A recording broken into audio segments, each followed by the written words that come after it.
ফুটবলে Brazil Argentina দ্বন্দ্ব নতুন কোনো বিষয় নয়। মাঠে তো ফুটবলারদের ভেতরে এই রেশ থাকেই, যা ছড়িয়ে যায় মাঠের বাইরের গ্যালারিতেও। শুধু তাই নয়, গ্যালারি ছাপিয়ে চিরপ্রতিদ্বন্দ্বী দুই দলের ফ্যানদের বাকযুদ্ধ ছড়িয়ে পড়ে দেশ থেকে মহাদেশেও। এবার ব্রাজিলের স্টার ফুটবলার ভিনিসিয়াস জুনিয়রকে এক প্রকার হুমকি দিয়ে বসেছেন আর্জেন্টিনার ফুটবলার। দেখে নেওয়ার কথা বলেছেন আর্জেন্টিনার এক ফুটবলার, তার বিস্তারিত জানা যাক।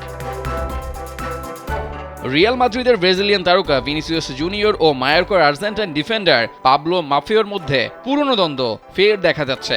স্প্যানিশ সুপার কাপের সেমিফাইনালের আগে মাফিও মজার ছলে বলেছেন, যদি বক্সিং রিংয়ে মুখোমুখি হতে হয় তাহলে মাত্র 10 সেকেন্ডের মধ্যেই তিনি ভিনিসিয়াসকে নক আউট করে দেবেন।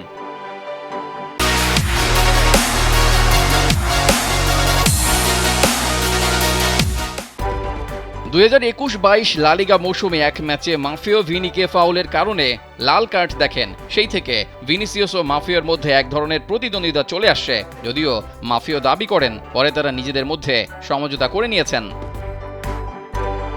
তবে সাম্প্রতিক এক সাক্ষাৎকারে ইন্দো মেটোস পডকাস্টে এই ডিফেন্ডার রসিকতার ছলে বলেন, এটা পুরোপুরি কল্পনার ব্যাপার, কিন্তু যদি এমন কিছু হতো তাহলে হয়তো এটি ইতিহাসের সবচেয়ে বেশি দেখা লড়াই হতো।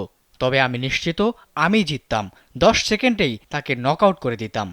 শুক্রবার সুপার কাপের সেমিফাইনালে মুখোমুখি হবে রিয়াল মাদ্রিদ ও মায়োর্কা।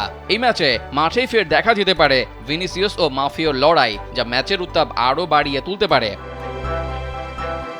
তার আগে বুধবার কোপা দেল রেতে স্পেনের চতুর্থ বিভাগের দল ডিপ মিনেরার বিপক্ষে খেলবে রিয়াল মাদ্রিদ। তবে ফুটবল প্রেমীদের মূল দৃষ্টি থাকবে সুপার কাপের সেমিফাইনালের দিকে, যেখানে ভিনিসিয়াস ও মাফিওর দ্বৈরথ আবারও আলোচনায় আসতে পারে। রেজাউল করিম, কালবেলা।